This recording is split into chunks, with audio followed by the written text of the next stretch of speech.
Assalamualaikum warahmatullahi wabarakatuh. Saya Rila Ramdaniati, Guru SDN Sirnagari 1, CGP Angkatan 8, Kabupaten Bogor. Kali ini saya akan memaparkan aksi nyata saya pada modul 1.4, yaitu budaya positif di sekolah. Selamat menyaksikan. Adapun kegiatan yang saya lakukan dalam aksi nyata modul 1.4 ini, yang pertama, saya berkoordinasi dan berdiskusi dengan kepala sekolah tentang pentingnya budaya positif di sekolah dan rencana praktik budaya positif di sekolah serta pengimbasan kepada guru-guru tentang budaya positif di sekolah. Yang kedua, saya mencoba membuat keyakinan kelas dengan kelas 6. Ketiga, pengimbasan pemahaman budaya positif di sekolah kepada rekan-rekan sejawat di sekolah.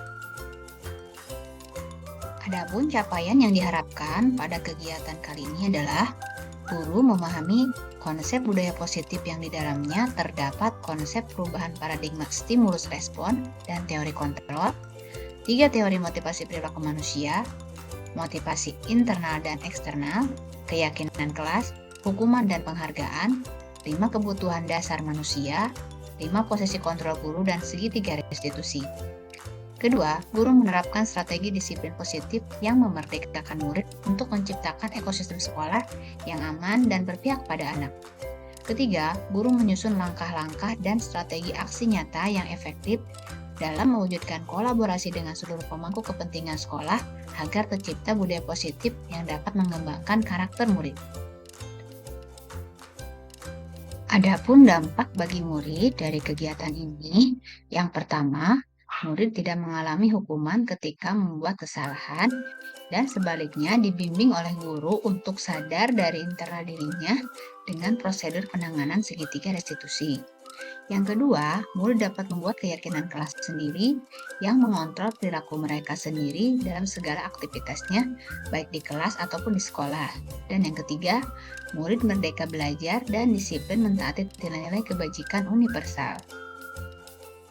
Adapun yang menjadi tolak ukur keberhasilan dari kegiatan kali ini adalah yang pertama, kesalahan murid ditangani oleh guru dengan prosedur penanganan segitiga restitusi sampai muncul kesadaran internal dari murid untuk melakukan tindakan sesuai nilai-nilai kebajikan.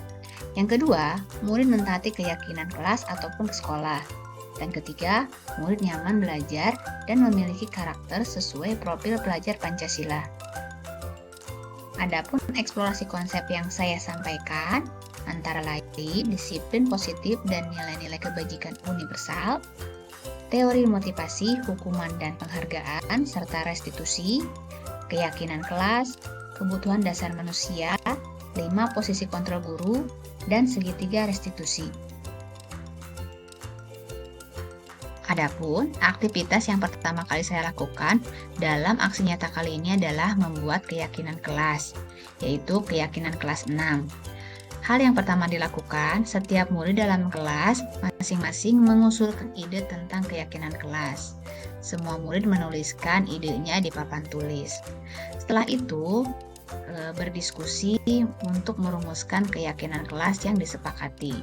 Setelah disepakati, keyakinan kelas ditandatangan oleh semua murid. Kemudian ditempel di tempat yang strategis yang dapat dilihat oleh seluruh murid. Ini adalah contoh keyakinan kelas yang telah berhasil disepakati, kemudian ditulis secara bersama-sama, ditempel di tempat yang mudah terlihat, dan ditandatangani oleh seluruh siswa. Budaya positif adalah nilai-nilai, keyakinan-keyakinan, dan kebiasaan-kebiasaan di sekolah yang berpihak pada murid agar murid dapat berkembang menjadi pribadi yang kritis, penuh hormat, dan bertanggung jawab. Contoh-contoh budaya positif yang telah dilakukan di sekolah saya antara lain 5S, kegiatan kepramukaan, upacara rutin hari Senin, dan hari-hari besar nasional, senam pagi bersama, sholat duha bersama setiap hari Jumat, piket kelas, kemudian santunan untuk anak-anak yatim piatu. Nilai-nilai universal Nilai-nilai kebajikan adalah nilai-nilai positif manusia yang merupakan tujuan mulia yang ingin dicapai oleh individu. Nilai-nilai tersebut bersifat universal dan lintas bahasa, suku bangsa, agama, maupun latar belakang. Dengan mengaitkan nilai-nilai kebajikan yang diyakini oleh seseorang, maka motivasi intrinsiknya akan terbangun, sehingga menggerakkan motivasi dari dalam untuk dapat mencapai tujuan nilai yang diinginkan.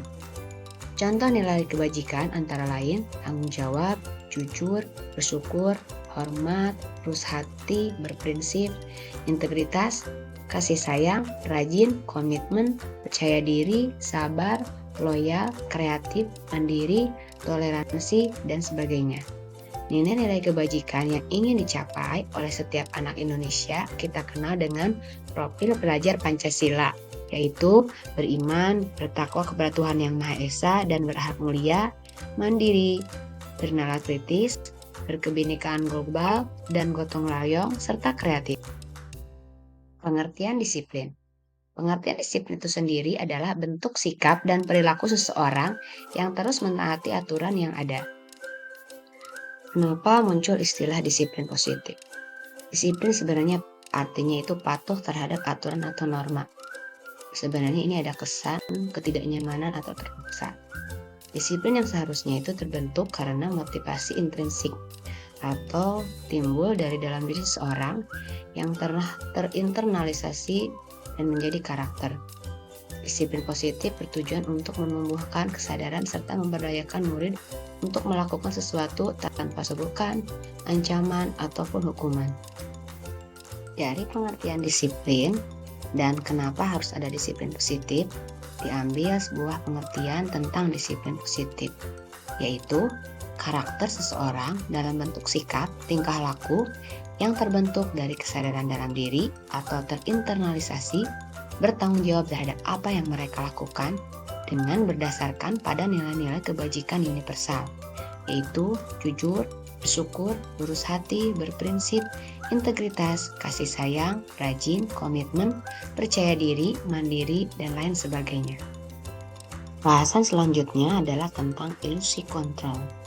Dalam ilusi kontrol ini, ilusi bahwa guru mengontrol murid, ilusi bahwa kritik dan membuat orang merasa bersalah dapat menguatkan karakter. Yang ketiga, ilusi bahwa semua penguatan positif efektif dan bermanfaat. Yang keempat, ilusi bahwa orang dewasa memiliki hak untuk memaksa. Berikut ini perubahan paradigma stimulus respon terhadap teori kontrol. Pertama, stimulus respon, guru bisa mengubah murid berpandangan sama dengan guru atau sekolah. Sementara dalam teori kontrol, guru memahami pandangan murid. Kedua, dalam stimulus respon, perilaku buruk murid dilihat sebagai suatu kesalahan.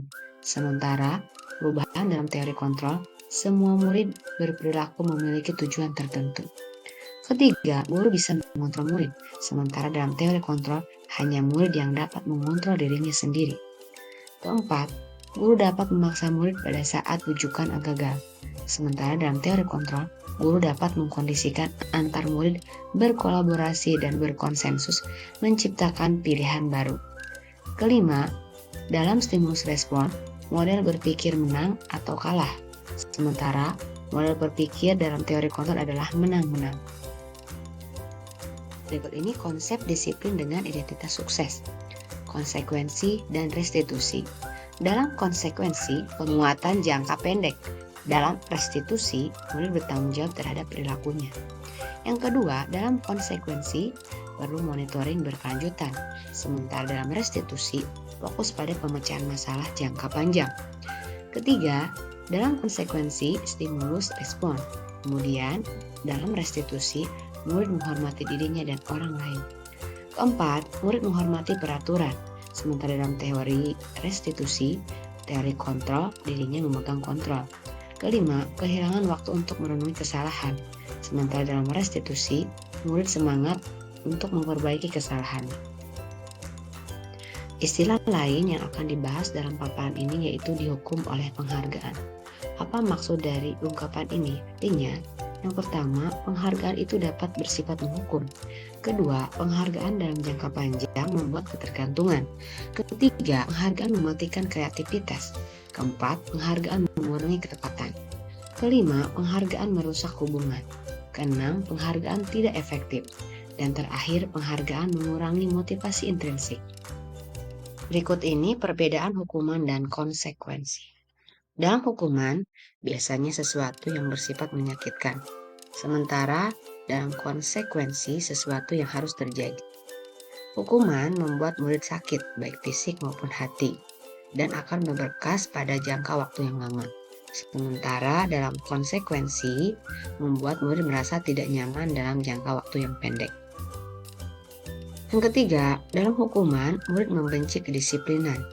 Dalam konsekuensi, murid menghargai disiplin. Hukuman bersifat paksaan, sementara dalam konsekuensi bersifat stimuli respon. Hukuman mendorong murid menyakiti dirinya sendiri, sementara dalam konsekuensi mendorong murid agar dapat menyesuaikan diri. Berikut ini perbedaan hukuman dan konsekuensi. Misalkan, pertama, mencatat 100 kali di dalam buku kalimat, saya tidak akan terlambat lagi karena terlambat ke sekolah. Ini termasuk ke dalam hukuman. Kedua, lari mengelilingi lapangan basket 2 kali karena terlambat hadir di sekolah. Ini juga termasuk ke dalam hukuman. Ketiga, membersihkan coretan yang dibuatnya di meja tulis. Nah, yang ini termasuk dalam konsekuensi.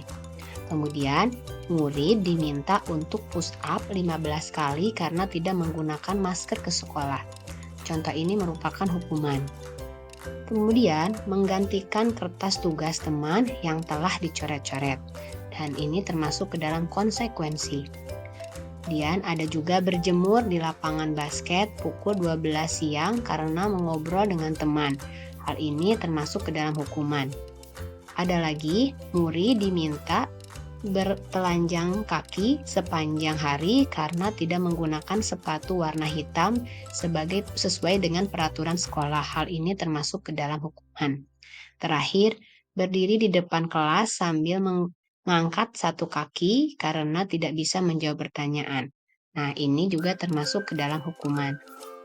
Berikut ini pengakuan atau apresiasi kebajikan yang dilakukan guru kepada murid. Caranya, beri pengakuan secara pribadi, beri pengakuan kepada semua murid, yaitu secara bergantian, dilakukan dengan konsisten, fokus pada proses. Contoh, kemarin saya perhatikan rasa empatimu besar pada saat menolong murid baru di kelas kita. Kedua, saya menghargai kepedulianmu pada saat kamu membantu teman-temanmu mengerjakan tugas kelompok. Yang ketiga, terima kasih untuk rasa tanggung jawabmu pada saat kamu memungut kertas-kertas yang berserakan di lantai. 3 motivasi perilaku manusia menurut Diana Gosen. Ada motivasi ekstrinsik atau yang berasal dari luar, dan ada motivasi intrinsik. Yang pertama, untuk motivasi ekstrinsik antara lain menghindari ketidaknyamanan atau hukuman. Yang kedua, mendapatkan imbalan atau penghargaan dari orang lain. Sementara motivasi intrinsik ingin menjadi orang yang mereka inginkan dan menghargai diri sendiri dengan nilai-nilai yang mereka percaya. Dalam disiplin positif, murid dituntun untuk menghargai dirinya sendiri. Guru hendaknya mampu membimbing murid dalam memotivasi untuk menjadi orang yang mereka inginkan dan menghargai diri sendiri dengan nilai-nilai yang mereka percaya. Murid dengan motivasi tersebut akan bertanya pada dirinya akan menjadi orang seperti apa bila melakukannya. Kemudian, murid melakukan sesuatu karena nilai-nilai yang mereka yakini dan karena ingin menjadi orang yang melakukan nilai-nilai yang mereka yakini tersebut. Ini adalah motivasi yang akan membuat murid memiliki disiplin positif karena motivasi perilakunya bersifat internal, bukan eksternal. 5 posisi kontrol guru terhadap murid antara lain: 1. Sebagai penghukum, 2. Sebagai pembuat murid merasa bersalah, 3. Sebagai teman, 4. Sebagai pemantau, dan kelima sebagai manajer. Berikut ini contoh 5 posisi kontrol guru terhadap murid. Bagaimana guru sebagai penghukum, bagaimana guru pembuat merasa bersalah, guru sebagai teman, guru sebagai pemantau, dan guru sebagai manajer. Motivasi yang timbul ada motivasi eksternal dan motivasi intrinsik. Motivasi eksternal dapat menyebabkan identitas gagal. Perilaku kontrol negatif yaitu jika guru berperan sebagai penghukum dan pembuat orang merasa bersalah. Sementara identitas berhasil atau sukses terdiri dari perilaku kontrol positif, yaitu guru sebagai teman dan guru sebagai pemantau. Sementara sebagai kontrol diri, berperan guru menjadi manajer. Bagaimana guru berbuat, guru berkata, dan hasilnya tergambar pada tabel berikut. Contoh 5 penerapan posisi kontrol. Misalkan pada kasus murid sering datang terlambat. 5 posisi kontrol ini antara lain, contohnya sebagai penghukum, murid diminta push up 10 kali. Sebagai pembuat rasa bersalah, guru memberitahu, sudah berapa kali kamu terlambat, begitu parahnya kamu. Kemudian sebagai teman, ayolah jangan terlambat lagi, buat senang gurumu ini, jangan terlambat lagi ya nanti. Sebagai pemantau, karena kamu terlambat 10 menit, maka nanti waktu istirahat dipotong 10 menit untuk memahami penjelasan yang saya jelaskan 10 menit pertama. Kemudian sebagai restitusi, apakah kamu tahu kesalahanmu?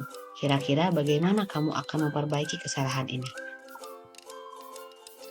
Bagaimana cara membedakan posisi kontrol guru sebenarnya dapat kita lihat dari kalimat atau pernyataan yang dikeluarkan oleh guru. Yang pertama, saya kecewa sekali dengan kamu. Kedua, kamu tidak pernah benar melakukannya. Ketiga, ayolah lakukan demi saya ya. Keempat, apakah kamu mau mendapatkan stiker bintang hari ini? Kelima, bagaimana kamu bisa menyelesaikan masalah ini? Keenam, kamu selalu paling terakhir. Ketujuh, kamu tidak akan mendapatkan bintang bila tidak bisa menyelesaikan tugas ini ya. Berikutnya, berapa kali sih saya sudah mengatakan kepada kamu? Kemudian, ingat bukan apa yang telah saya lakukan untuk kamu? Kemudian, kamu tidak akan pernah berhasil dalam kehidupan ini. Dan terakhir, apa rencanamu untuk menyelesaikan ini? Dari kalimat-kalimat ini, kita bisa tahu pada posisi apakah guru dapat mengontrol siswanya. Keyakinan kelas.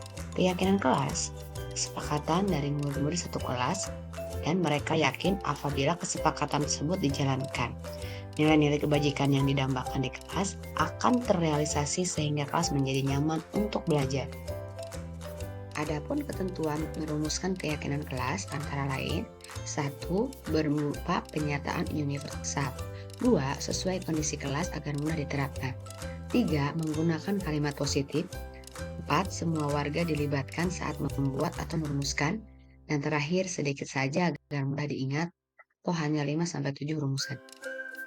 Mengapa keyakinan kelas bukan peraturan kelas? Keyakinan kelas biasanya kita laksanakan karena kita yakin hal itu akan membawa kebaikan untuk kita sendiri. Sementara peraturan kelas biasanya bersifat memaksa. Berikut ini contoh suatu peraturan yang diyakini dapat kita laksanakan karena kita yakin akan bermanfaat untuk kita. Contohnya, mengapa kita memiliki peraturan tentang penggunaan helm pada saat mengendarai kendaraan roda 2 atau sepeda motor? Kita meyakini hal tersebut karena untuk keselamatan kita. Contoh berikutnya adalah mengapa kita memiliki peraturan tentang penggunaan masker dan mencuci tangan setiap saat. Kita melakukan peraturan ini karena yakin ini penting untuk kesehatan kita. Berikut ini adalah contoh aktivitas bagaimana saya membuat keyakinan kelas bersama anak-anak murid saya. Ini adalah contoh keyakinan kelas yang telah berhasil disusun kemudian ditandatangani oleh seluruh siswa dan ditempel di tempat yang mudah dilihat oleh seluruh siswa di kelas. Pembahasan selanjutnya adalah tentang restitusi. Apa itu restitusi? Restitusi adalah proses menciptakan kondisi murid untuk memperbaiki kesalahan mereka sehingga mereka bisa kembali pada kelompok mereka dengan karakter yang lebih kuat. Restitusi juga merupakan proses kolaboratif yang mengajarkan murid untuk mencari solusi untuk masalah mereka dan membantu murid berpikir tentang orang seperti apa yang mereka ingin atau menjadi hal inilah yang menjadi tujuan mulia dan bagaimana mereka harus memperlakukan orang lain. Adapun ciri-ciri restitusi antara lain, 1. Bukan untuk menebus kesalahan, namun untuk belajar dari kesalahan. 2. Memperbaiki hubungan. Ketiga, tawaran bukan paksaan. Keempat, restitusi menuntun untuk melihat ke dalam diri. Kelima, restitusi mencari kebutuhan dasar yang mendasari tindakan. Keenam, restitusi diri adalah cara yang paling baik. Ketujuh, restitusi fokus pada karakter bukan tindakan. Kedelapan, restitusi fokus pada solusi. 9. Restitusi mengembalikan murid yang berbuat salah kepada kelompoknya. Adapun tahapan dalam segitiga restitusi antara lain 1. Menstabilkan identitas. Artinya, di sini ditekankan kepada murid bahwa tidak ada manusia yang sempurna. Yang kedua, validasi tindakan yang salah. Yang diungkapkan guru adalah kamu pasti punya alasan mengapa melakukan hal itu. Dan ketiga, menanyakan keyakinan. Apa bayangan kita tentang kelas yang ideal? Berikut ini adalah contoh latihan dalam menentukan apa yang dikatakan guru dalam praktik segitiga restitusi. Di sini ada skrip bahwa Pak Joko memanggil Mario dan Adi yang melakukan kesalahan pada saat istirahat. Adi dan Mario adalah murid kelas 8 SMP Tunas. Mereka melakukan kesalahan dengan melempar makanan di kantin. Di sini terlihat bagaimana Pak. Berikut ini saya sampaikan pengimbasan pemahaman budaya positif di sekolah kepada rekan sejawat di sekolah.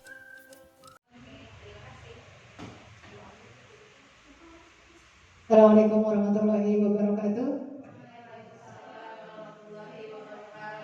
Saya ucapkan terima kasih kepada ibu-ibu semua yang telah hadir pada paparan budaya positif di sekolah yang saya adakan untuk memenuhi salah satu tugas, yaitu aksi nyata saya di modul 1.4. Apa yang akan kita bahas pada budaya positif di sekolah ini antara lain, ini capaian yang yang diharapkan dari kegiatan ini. Yang pertama, guru memahami konsep budaya positif yang di dalamnya terdapat konsep perubahan paradigma stimulus respon, teori kontrol, 3 teori motivasi perilaku manusia, motivasi internal eksternal, keyakinan kelas, hukuman dan penghargaan, 3 kebutuhan dasar manusia, 3 posisi kontrol dan segitiga restitusi. Kedua, guru menerapkan strategi disiplin positif yang memerdekakan murid untuk menciptakan ekosistem sekolah aman dan berpihak pada anak. Yang ketiga, guru menyusun langkah-langkah dan strategi aksi nyata yang efektif dalam mewujudkan kolaborasi dengan seluruh pemangku kepentingan sekolah agar tercipta budaya positif yang dapat mengembangkan karakter murid. Ini dampak yang diharapkan bagi murid. Yang pertama, murid tidak mengalami hukuman ketika membuat kesalahan, namun sebaliknya dibimbing oleh guru untuk sadar dari internal dirinya dengan prosedur penanganan segitiga restitusi. Murid dapat membuat keyakinan kelas sendiri yang mengontrol perilaku mereka sendiri dalam segala aktivitasnya di sekolah atau di sekolah maupun di kelas. Murid merdeka belajar dan disiplin mentaati nilai-nilai kebajikan universal. Kalau ukurnya nih, kesalahan murid ditangani oleh guru dengan prosedur penanganan segitiga restitusi sampai muncul kesadaran internal dari murid untuk melakukan tindakan sesuai nilai-nilai kebajikan. Murid mentaati keyakinan kelas atau sekolah. Yang ketiga, murid nyaman belajar dan memiliki karakter sesuai profil pelajar Pancasila. Ada pertanyaan pemantik yang menurut ibu-ibu di sini setuju atau tidak? Hukuman dapat mendisiplinkan anak. Kira-kira setuju atau tidak? Ya, setuju atau tidak? Oke, hukuman dapat mendisiplinkan anak. Yang kedua, pemberian hukuman dengan hal positif seperti membaca atau membersihkan halaman sekolah dapat meningkatkan disiplin anak. Kira-kira setuju tidak? Oke, setuju katanya. Oke, nanti kita akan kupas seperti apa sebenarnya. Dan yang terakhir, memberi penghargaan dapat meningkatkan motivasi belajar anak. Setuju atau tidak? Oke, setuju dulu ya. Oke, kita kunci jawabannya, setuju. Apakah betul setuju itu efektif? Kita lihat. Oke, ini eksplorasi konsep yang disampaikan ini tentang disiplin positif dan nilai-nilai kebajikan universal. Kedua, teori motivasi, hukuman dan penghargaan. Restitusi, keyakinan kelas, kebutuhan dasar manusia. Restitusi itu 5 posisi kontrol dan restitusi segitiga restitusi. Apa sih segitiga restitusi ini? Nanti akan saya kupas. Pertama nih, budaya positif dulu. Tadi kan judulnya budaya positif sekolah. Oke, ini adalah pengertian dari budaya positif sekolah. Nilai-nilai, keyakinan-keyakinan, dan kebiasaan-kebiasaan di sekolah yang berpihak pada murid agar murid dapat berkembang menjadi pribadi yang kritis, penuh hormat, dan tanggung jawab. Ini nilai-nilai positif ini ya. Jadi keyakinan, kebiasaan di sekolah yang berpihak pada murid agar murid dapat berkembang menjadi pribadi yang kritis, penuh hormat, dan tanggung jawab. Nah, ini contoh-contoh budaya positif di sekolah yang sudah kita kerjakan. Contohnya pelaksanaan pramuka, upacara bendera, olahraga, sholat duha bersama, piket kelas, pemberian santunan, dan budaya 5S ya, sapa, senyum, seperti itu. Ini adalah contoh-contoh budaya positif di sekolah kita. Kemudian apa sih nilai-nilai universal ini? Jadi sebelum kita membuat keyakinan kelas, kita harus pahami dulu nilai-nilai universal. Nilai universal kebajikan adalah sifat-sifat positif manusia yang merupakan tujuan mulia yang ingin dicapai melalui setiap individu. Nilai-nilai tersebut ini bersifat universal, lintas bahasa, suku, bangsa, agama maupun latar belakang. Jadi nilai-nilai universal ini nilai-nilai kebajikan yang diakui oleh siapapun tanpa memandang suku agama seperti itu. Jadi diakui bahwa itu adalah nilai-nilai yang betul. Contoh nilai kebajikan di sini seperti tanggung jawab, jujur, bersyukur, hormat, lurus hati, berprinsip, integritas, kasih sayang, rajin, komitmen, percaya diri, sabar, loyal, kreatif, mandiri, toleransi, dan sebagainya. Ini adalah nilai-nilai contoh dari nilai-nilai universal. Jadi siapapun akan berpendapat bahwa ini adalah nilai kebajikan. Jadi tidak berpendapat berbeda. Jadi setiap orang akan menyetujui bahwa ini adalah nilai-nilai kebajikan universal. Kemudian ini tujuan akhir dari penetapan profil Pancasila ini. Setelah kita menggunakan nilai-nilai kebajikan ini, intinya terakhirnya ini membentuk profil pelajar Pancasila. Yang pertama, beriman dan bertakwa kepada Tuhan Yang Maha Esa. Kemudian berkebinekaan global, bergotong royong, kreatif, bernalar kritis, dan mandiri. Kemudian disiplin. Disiplin adalah bentuk sikap dan perilaku seseorang yang terus mentaati peraturan yang ada. Jadi tidak hanya sebentar. Jadi ini menginternal. Jadi disiplin itu kayak mendarah daging. Jadi tidak hanya sesaat. Jadi terus menerus. Kenapa muncul istilah disiplin? Disiplin ini patuh terhadap aturan atau norma yang ada kesan ketidaknyamanan atau terpaksa, seperti itu ya biasanya ya. Disiplin itu patuh tapi ada rasa terpaksa gitu ya. Terus ada juga disiplin seharusnya terbentuk karena motivasi intrinsik dari dalam diri seseorang yang telah terinternalisasi karakter. Jadi tumbuh dari dalam dirinya sendiri, bukan karena terpaksa melakukan disiplin. Misalkan anak datang ke sekolah karena keinginan dalam dirinya, bukan karena takut dimarahin orang tuanya atau karena takut dimarahin gurunya. Yang ketiga, disiplin positif ini bertujuan untuk menumbuhkan kesadaran serta memberdayakan murid untuk melakukan sesuatu tanpa sogokan, ancaman ataupun hukuman. Jadi inilah yang disebut disiplin positif. Jadi tanpa ada iming-iming, tanpa ada rasa takut, anak itu dengan kesadaran dirinya. Ini kenapa yang harus kita tekankan di sini adalah sekarang disiplin positif.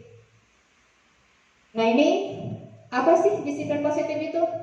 Karakter seseorang dalam bentuk sikap, tingkah laku yang terbentuk dari kesadaran dalam diri atau terinternalisasi, bertanggung jawab terhadap apa yang mereka lakukan dengan berdasarkan nilai-nilai kebajikan universal yang tadi ya, jujur, bersyukur dan sebagainya. Jadi berdasarkan ini. Kemudian ini ada ilusi kontrol. Ilusi itu kayak apa ya? Kayak sebenarnya seperti baik tapi tidak, itu ilusi. Ilusi guru mengontrol murid. Kedua, ilusi bahwa kritik dan membuat orang merasa bersalah dapat menguatkan karakter.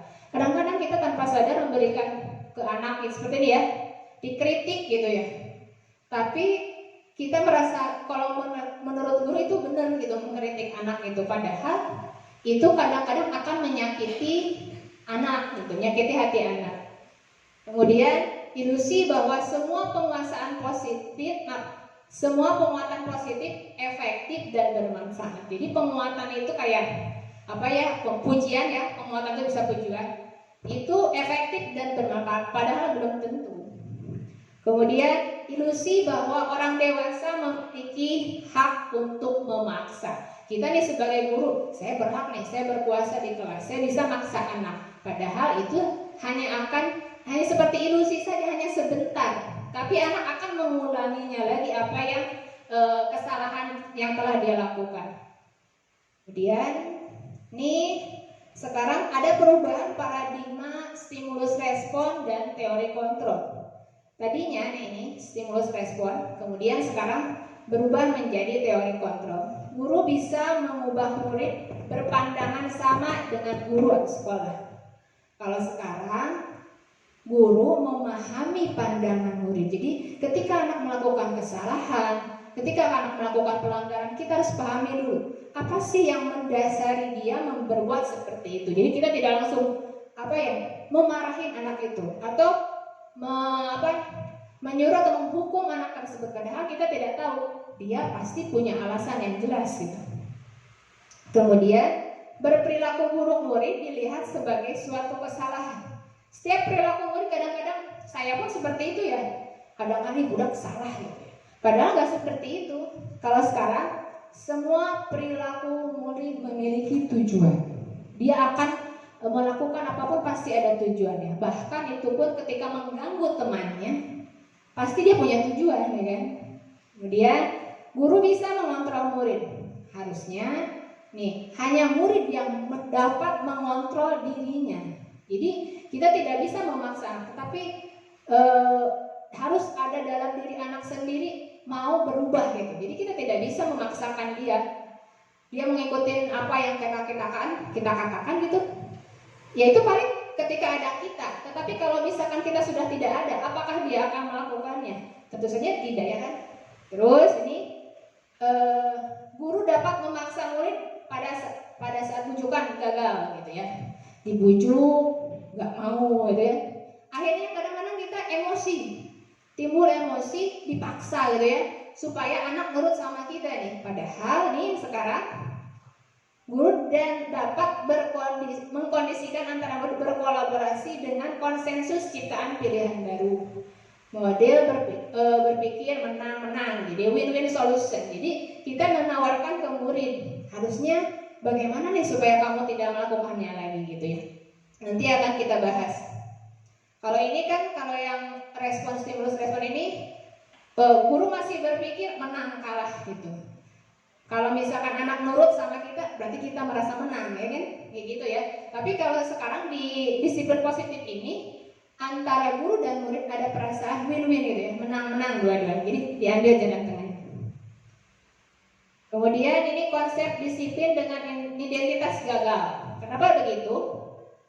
Hukuman dan penghargaan. Kita kupas sedikit-sedikit. Kalau hukuman bersifat menyakiti, ya kan? Siapa yang disakiti? Yang dihukum tentu saja ya. Kemudian murid merasa tidak nyaman ketika dihukum. Kadang-kadang ada yang nangis ya, seperti itu. Terus hukuman itu akan membuat dia ingat seumur hidupnya. Ya mungkin kita ketika kecil pernah dihukum orang tua pasti tetap ingat. Nah itu efek negatif dari hukuman itu akan membekas di pikiran anak, hati anak gitu. Kemudian karena dengan ada hukuman, murid kadang-kadang menyembunyikan kesalahannya. Dia tidak akan jujur gitu kan.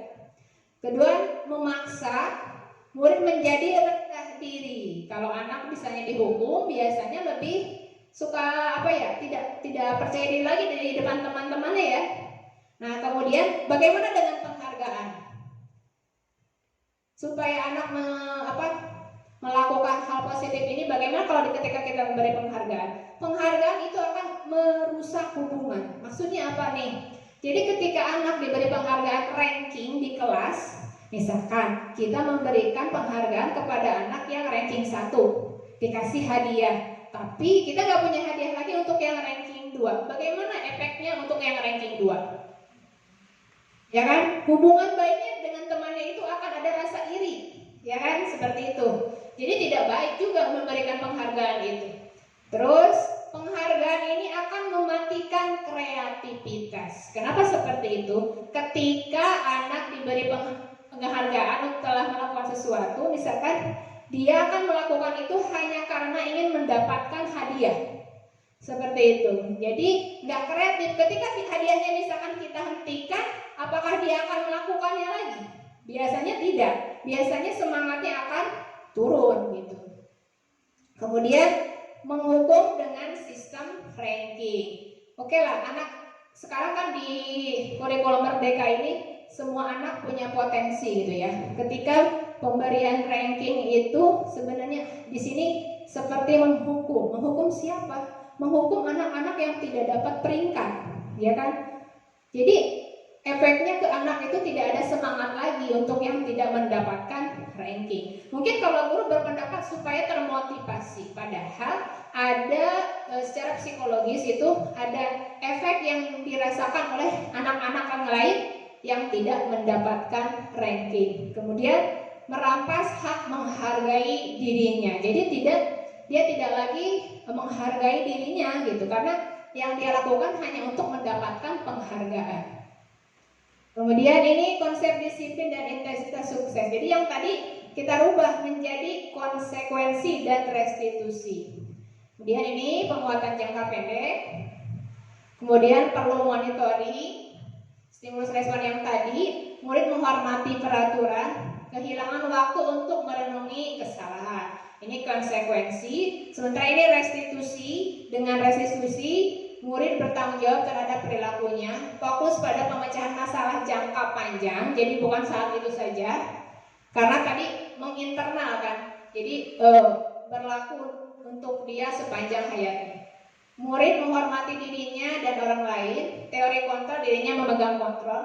Murid bersemangat memperbaiki kesalahannya. Ini bedanya konsekuensi dan restitusi. Kita bedakan nanti. Nah ini tadi ya masih tentang penghargaan. Kemudian ini bedanya hukuman dan konsekuensi. Ini bedanya. Kalau hukuman sesuatu yang menyakitkan, konsekuensi sesuatu yang harus terjadi. membuat murid sakit fisik, hati jangka panjang ya. Membuat murid merasa tidak nyaman dan jangka pendek. Murid membenci kedisiplinan. Murid menghargai kedisiplinan. Ada paksaan, kalau ini ada stimulus respon. Menolong murid menyakiti diri sendiri, ini mendorong murid agar dapat menyesuaikan diri. Sementara ini bedanya konsekuensi. Kurang besar ya? Yang saya besar.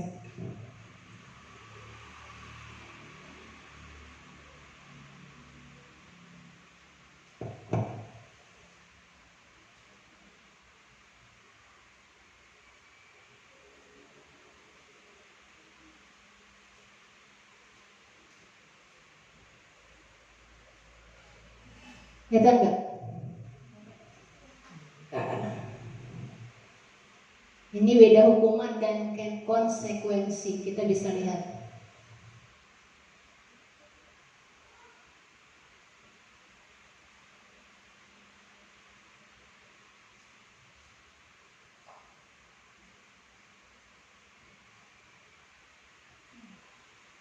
Nih ya, nih.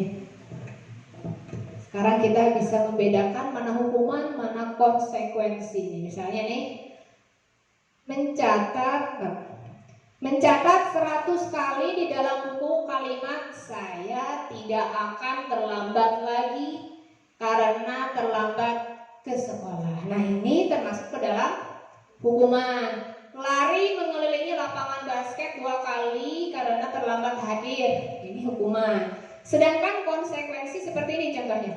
Membersihkan coretan yang dibuatnya di meja tulis. Mungkin ini anak mencoret-coret meja. Nah, ini kita memberikan konsekuensi. Berarti dia harus membersihkan. Kalau ini lebih tidak nyambung antara kesalahan yang dibuat dengan hukuman, ya kan? Tidak nyambung. Misalkan anaknya terlambat, tapi kenapa ini harus mencatat 100 kali? Mungkin kalau dulu paradigmanya seperti ini ya, tapi dengan paradigma baru ini kita harus merubah apa yang biasa kita lakukan terhadap anak menjadi sebuah konsekuensi. Kemudian nih, murid diminta push up 15 kali karena tidak menggunakan masker, gitu ya. Nah, ini termasuk hukuman. Nah, ini menggantikan kertas tugas teman yang telah dicoret-coret, gitu ya. Bisa membedakan ya hukuman dengan konsekuensi. Jadi lebih ke kayak berhubungan dengan kesepakatan kalau konsekuensi ini ya. Dan biasanya ada keterkaitan antara kesalahan yang dibuat dengan konsekuensi yang harus dia perbuat. Kalau hukuman ini lebih ke tidak ada kesinambungan gitu antara kesalahan dengan konsekuensi yang akan dia buat. Kemudian ini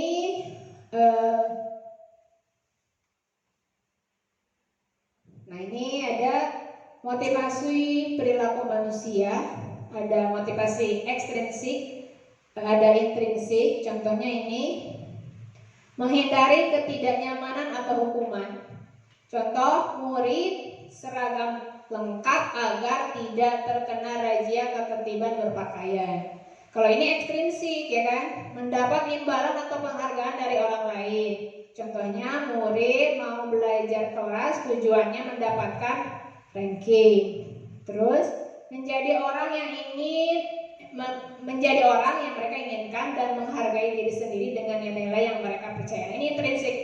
Kalau ini ekstrinsik, kalau ini intrinsik. Ini manusia melakukan sesuatu tentu saja ada motivasinya, baik dari luar maupun dari dalam sendiri. Nah, ini seperti idola dan menghargai dirinya sendiri. Guru hendaknya mampu membimbing murid dalam motivasi untuk menjadi orang yang mereka inginkan dan menghargai diri sendiri dengan nilai yang mereka percaya. Murid dengan motivasi tersebut akan bertanya pada dirinya akan menjadi orang seperti apa bila mereka melakukannya. Jadi ini murid melakukan suatu karena nilai-nilai yang mereka yakini dan karena ingin menjadi orang yang melakukan nilai-nilai yang mereka yakini tersebut. Inilah motivasi yang akan membuat murid menjadi disiplin positif karena memotivasi perilakunya bersifat internal bukan eksternal. Jadi ini disiplin positif ini intinya ada kesadaran dari dalam diri anak gitu ya, untuk melakukan kebajikan-kebajikan tadi. Nah, ini 5 posisi kontrol guru terhadap murid. Yang pertama, sebagai penghukum. Kedua, sebagai pembuat murid merasa bersalah. Sebagai teman, dan sebagai pemantau, sebagai manajer. Yang terbaik adalah sebagai manajer ya. Ini posisi kontrol guru. 5 posisi kontrol guru ini, guru berbuat seperti ini ya, bisa dilihat teman. Nih, kalau penghukum ini gurunya ngapain nih? Gurunya menghardi, menunjuk-nunjuk.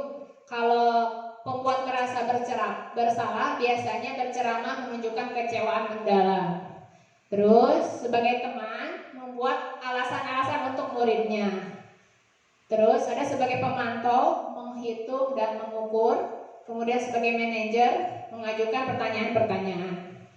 Nah, ini apa kata-kata gurunya? Contohnya sebagai penghukum nih. Kalau kamu tidak melakukannya, saya akan, gitu kan? Kalau kamu nggak piket, ibu akan, gitu kan? Itu sebagai penghukum, kata-kata seperti itu. Kalau sebagai pembuat merasa bersalah, kamu sudah mengecewakan ibu, kamu enggak apa sih datang terlambat terus. Jadi murid itu merasa bersalah gitu. Kata-katanya seperti itu. Kemudian kalau sebagai teman, lakukan untuk bapak ibu ya, sudah nanti bapak ibu bantu bereskan gitu. Jadi ini mah kayak apa ya? Kayak tidak ada ketegasan gitu. Kalau sebagai pemantau, apa peraturannya? Apa konsekuensinya gitu ya? Apa yang telah kamu lakukan? Apa yang terjadi sekarang? Nah, ini kalau untuk kontrol diri, apa yang kita yakini, apa kamu menyakiti hal tersebut? Kalau kamu meyakininya, kamu harus memperbaiki ini. Jadi yang terbaik itu adalah sebagai manajer. Ini hasilnya. Kalau penghukum membentak efeknya ya. Kemudian berikutnya, nah ini contoh penerapan 5 posisi kontrol. Kalau hukuman, murid diminta push up, membuat rasa bersalah, guru memberi tahu sudah berapa kali kamu terlambat, begitu parahnya kamu gitu. Kalau teman, ayolah jangan terlambat lagi, buat senang gurumu ini, jangan terlambat lagi ya nanti. Kalau sebagai pemantau, karena kamu terlambat 10 menit, maka nanti waktu istirahat kamu dipotong 10 menit. Ini sebagai pemantau. Kalau restitusi yang terakhir nih sebagai manajer, apakah kamu tahu kesalahan kamu? Jadi dibalikkan ke anak lagi. Kamu tahu nggak kesalahan kamu apa gitu? Kira-kira bagaimana kamu akan memperbaikinya? Jadi dibalikin ke anak untuk memperbaiki dirinya itu seperti apa menurut kesepakatan dia dengan kelas, misalkan itu dengan sekolah ya. Ini keyakinan kelas. Jadi sekarang ini kita harus membuat keyakinan kelas. Ini untuk menanggulangi masalah-masalah yang terjadi kesalahan-kesalahan siswa ya. Apa sih keyakinan kelas itu? Yaitu kesepakatan dari murid-murid satu kelas dan mereka yakin apabila kesepakatan tersebut dijalankan, nilai-nilai kebajikan yang didambakan di kelas akan terrealisasi hingga kelas menjadi nyaman dan untuk belajar. Kemudian mengapa keyakinan kelas ini bukan peraturan kelas? Mengapa katanya? Mengapa kita memiliki peraturan tentang penggunaan helm, ya kan? Ini itu kan intinya untuk keselamatan kan? Mengapa kita memiliki peraturan menggunakan masker? Itu untuk kesehatan. Ini keyakinan kita kan? Kita pakai helm untuk keselamatan, yakin berarti kan? Terus untuk menggunakan masker untuk kesehatan. Oke, ini bagaimana merumuskan keyakinan kelas? Berupa pernyataan universal, menggunakan kalimat positif, kemudian sedikit saja agar mudah diingat rumusannya, sesuai kondisi kelas agar mudah diterapkan. Semua warga dilibatkan untuk merumuskan keyakinan kelas. Ini contoh yang saya sudah lakukan. Pertama, setiap murid masing-masing mengusulkan ide keyakinan kelasnya. Kemudian berdiskusi mana nih yang mirip-mirip kita satukan. Kemudian semua anak menandatangani keyakinan kelas tersebut. Kemudian hasilnya ditempel seperti itu. Nah, ini contoh keyakinan yang sudah kami buat. Nah, sekarang ini restitusi adalah untuk menanggulangi permasalahan, adalah proses menciptakan kondisi bagi murid untuk memperbaiki kesalahan mereka. Jadi anak yang sudah melakukan kesalahan dituntut untuk memperbaiki kesalahannya sehingga mereka bisa kembali pada kelompok mereka dengan karakter yang lebih kuat. Nah, ini ciri-ciri restitusi, bukan untuk menebus kesalahan namun untuk belajar dari kesalahan. Kedua, memperbaiki hubungan. Kemudian tawaran, bukan berupa paksaan. Menuntun untuk melihat ke dalam diri, mencari kebutuhan dasar yang mendasari tindakannya. Cara yang paling terbaik, fokus pada karakter bukan tindakan, fokus pada solusi, kemudian mengembalikan murid yang berbuat salah pada kelompoknya. Oke, ini tahapan segitiga restitusi ada ini. Yang pertama, menstabilkan identitas, bahwa di situ tidak ada manusia yang sempurna. Kemudian validasi tindakan yang salah. Kamu pasti punya alasan mengapa melakukan hal itu, contoh itu ya. Kemudian menanyakan keyakinan, apa bayangan kita tentang kelas ideal. Jadi kalau anak melakukan kesalahan, kita tahapannya ketika menanggulangi anak tersebut adalah dengan segitiga restitusi ini. Yang pertama, misalkan ada anak yang berantem atau misalkan gelut lah, kalau secara ininya ya, gelut di kelas. Yang pertama apa yang akan kita lakukan adalah tanya dulu, menstabilkan identitas itu, bahwa kalau ibu jadi kamu juga mungkin ibu akan melakukan hal yang sama gitu ya. Kedua, validasi tindakan yang salah, pasti kamu punya alasan. Setelah itu kita dengarkan alasannya. Kemudian menanyakan keyakinan kelas. Kamu tahu kamu sudah melanggar keyakinan kelas yang mana gitu kan, supaya kamu tidak melakukannya lagi, apa yang akan kamu lakukan, seperti itu ya. Baik, ini ada contohnya bagaimana Pak Joko ini mempraktekkan keyakinan kelasnya. Sini Pak Joko, Mario, Adi, Bapak tadi dengar laporan dari guru piket di kantin, sepertinya kalian dalam masalah besar ya. Apa yang bisa Bapak bantu? Apa yang terjadi? Iya Pak, tadi jam istirahat pagi kami main lempar-lempar makanan di kantin. Tapi tidak sengaja malah melempar kena wajah Bu Dina, kepala sekolah ketika beliau sedang berjalan. Terus kata Pak Joko, kalian main lempar-lemparan makanan di kantin kena wajah Bu Dina ketika beliau sedang lewat. Iya Pak. Adi, ada informasi yang kamu tambahkan? Kami tidak bermaksud melakukannya, tapi apa? Kata Pak Joko. Tapi kami tidak sengaja. Apakah kalian tahu kalian berdua dalam masalah sekarang? Iya. Baiklah. Bapak di sini bukan untuk mencari siapa yang salah. Bapak di sini untuk mencari penyelesaian bersama-sama gitu. Berpikir sama-sama tentang apa yang bisa kita lakukan untuk memperbaiki situasi ini. Kalian pasti melakukan ini ada alasannya ya. Pasti seru ya main lempar-lemparan makanan begitu gitu kan. Kemudian, ya Pak, kata si Mario sama si Adi. Ya, Bapak bisa lihat kalian merasa senang melakukannya, tetapi yang kalian lakukan merugikan orang lain sehingga sekarang kalian dalam masalah. Ya Pak, sekarang mari kita bicarakan tentang keyakinan kelas dan keyakinan sekolah kita. Apa yang kita percaya? Yang mana yang kalian belum tunjukkan?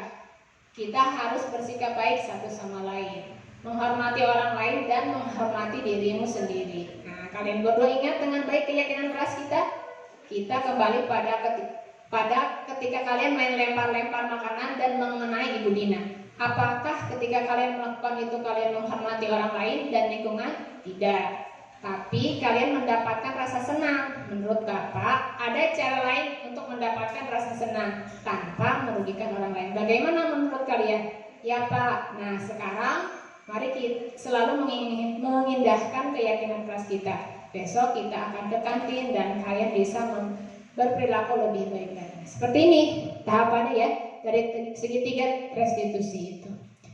Baik Bapak Ibu, saya cukupkan sekian ini untuk paparannya dari penerapan disiplin positif di kelas maupun di sekolah.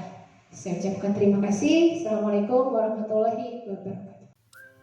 Berikut ini adalah pengalaman saya setelah menangani permasalahan dengan segitiga restitusi. Sejauh ini, berdasarkan pengalaman yang saya rasakan, dengan adanya keyakinan kelas, siswa menjadi lebih menyadari kesalahan yang telah mereka perbuat dan lebih terbuka mengemukakan alasan mengapa mereka melakukan kesalahan tersebut. Berikut ini komentar dari murid saya ketika saya menggunakan segitiga restitusi dalam menangani kasus-kasus yang ada di kelas saya. Ibu dengar kamu tadi mendorong Rizky nggak terjatuh ya, Nak? Iya Bu, habisnya kesal. Kesal kenapa, Nak? Habisnya dia masuk ke perpustakaan, padahal kita sedang membersihkannya. Oh begitu. Ibu ngerti apa yang telah kamu lakukan. Mungkin juga kalau ibu jadi kamu, ibu akan melakukan hal yang sama. Iya Bu. Coba ceritakan apa yang telah kamu lakukan tadi sama Rizky. Saya mendorong dia, mungkin dorongan saya terlalu keras sehingga membuat dia terjatuh. Oh begitu ya jadi ceritanya. Pasti kamu melakukan hal itu ada alasannya ya, Nak? Iya Bu, kan kita sudah capek-capek membersihkannya. Tiba-tiba dia datang dengan sepatu yang kotor. Oh, ya sih wajar jika kamu marah kepada Rizky karena kamu dan teman-teman kan sudah capek-capek membersihkan perpustakaan, kemudian dia masuk dengan sepatunya yang kotor. Ibu menghargai apa yang telah kamu lakukan dan kamu juga tidak melakukan hal yang lebih buruk dari itu. Misalkan kamu memukul Rizky ya, Nak. Nah sekarang coba kamu pikirkan apakah tindakan yang telah kamu lakukan dengan mendorong teman sampai terjatuh itu sesuai dengan kesepakatan kelas kita nggak, Nak? Tidak Bu. Menurut kamu keyakinan kelas apa yang telah kamu langgar? Saling menghormati antar teman. Nah kalau begitu menurut kamu saling menghormati antar teman itu penting nggak? Penting Bu. Penting ya. Baik, jika menghormati antar teman itu penting buat kamu, nah keyakinan apa yang harus kamu lakukan ketika kamu sedang marah? Harus lebih bersabar. Tuh, kamu bersedia untuk memperbaiki masalah yang tadi, Nak? Iya Bu.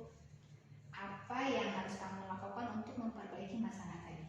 Saya akan minta maaf kepada Rizky dan saya akan lebih bersabar dalam menghadapi teman, serta melaporkan kepada guru jika ada teman yang mengganggu ketika sedang membersihkan perpustakaan atau kelas. Wah, ya, apa yang telah kamu lakukan itu sudah baik. Tetap semangat ya, Nak. Silahkan, kamu boleh beristirahat sekarang ya. Baik Bu, terima kasih. Sama-sama. Assalamualaikum warahmatullahi wabarakatuh. Perkenalkan, nama saya Fauzian India. Saya senang berdiskusi dengan Bu Guru tentang mengendalikan amarah saya. Saya harus lebih banyak bersabar dan menghormati teman-teman saya. Iki, tadi Ibu dapat laporan kamu berantem ya sama Abi. Iya Bu, habisnya aku kesal sama dia. Kesal kenapa? Habisnya dia menginjak nama orang tua aku Bu. Oh begitu. Ibu ngerti sih apa yang telah kamu lakukan. Kalau Ibu jadi Iki pun mungkin Ibu akan melakukan hal yang sama. Iya Bu. Sebenarnya apa yang kamu lakukan terhadap Alif tadi? Saya berantem sama dia Bu. Saya mendorongnya sampai jatuh. Tapi Ibu paham sih. Kamu punya alasannya pasti ya. Kenapa? Alasannya kan dia suka menginjak nama orang tua aku. Kalau saya balas dia gak terima Bu. Oh gitu. Iya wajar sih jika kamu marah kepada Alif karena dia sudah mengejek nama orang tuamu. Tapi Ibu menghargai apa yang sudah kamu lakukan. Yang penting kamu tidak melakukan hal yang lebih buruk dari itu. Misalkan kamu tidak memukul Alif kan? Sekarang coba kamu pikirkan, apakah tindakan yang telah kamu lakukan dengan berantem sama teman itu sesuai tidak dengan kesepakatan kelas kita? Tidak Bu. Baik, menurut kamu keyakinan kelas apa yang telah kamu langgar? Saling menghormati antar teman Bu. Menurut kamu saling menghormati antar teman itu penting nggak? Penting Bu. Baik, jika menghormati antar teman itu penting untuk kamu, keyakinan apa yang harus kamu lakukan ketika kamu sedang marah? Harus lebih sabar Bu. Kamu bersedia memperbaiki masalah ini? Iya Bu. Apa yang lakukan untuk memperbaiki masalah ini? Saya akan lebih bersabar dalam menghadapi teman dan melaporkan kepada guru jika ada teman yang mengganggu saya. Gitu. Baik, yang akan kamu lakukan adalah sudah tepat dan tetap semangat ya. Silakan sekarang Iki boleh beristirahat. Terima kasih, Bu. Assalamualaikum warahmatullahi wabarakatuh. Saya Muhammad Rizka Fauzi. Saya senang berdiskusi sama berguru tentang bagaimana saya harus mengendalikan amarah saya. Saya harus lebih bersabar dan saling menghormati dengan teman-teman saya. Demikian paparan dari aksi nyata modul 1.4 saya. Mohon maaf apabila ada kesalahan. Sekian dan terima kasih. Salam dan bahagia.